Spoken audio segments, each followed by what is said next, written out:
Voici Chrome. Comme nous, Chrome est défini par son ADN, une immense bibliothèque biologique qui contient environ 20 000 gènes. Chaque gène, c'est une instruction précise. Par exemple, celui-ci définit la couleur de ses yeux, et celui-là, la taille de ses doigts.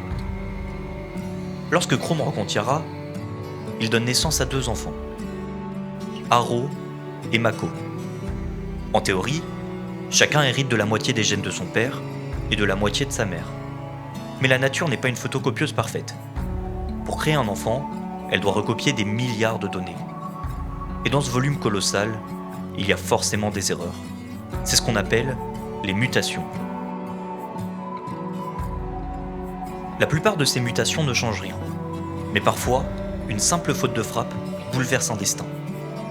Haro, par exemple, naît avec une mutation étrange. Les muscles de sa mâchoire sont beaucoup plus fins. Cela semble être une faiblesse, mais ce défaut réduit la pression exercée sur son crâne, ce qui libère ainsi de la place à son cerveau pour grossir. Mako, lui, hérite d'une mutation qui rend ses jambes plus courtes et ses membres plus lourds. Il est très robuste, mais beaucoup plus lent. Dans la nature, le verdict est immédiat. Haro est plus astucieux, il anticipe les dangers et commence à tailler des pierres pour se défendre. Il survit alors, devient père et transmet sa mutation avantageuse à sa descendance. Mako, lui, trop lent, est rattrapé par un prédateur à l'âge de 13 ans. Il n'aura jamais l'occasion de fonder une famille.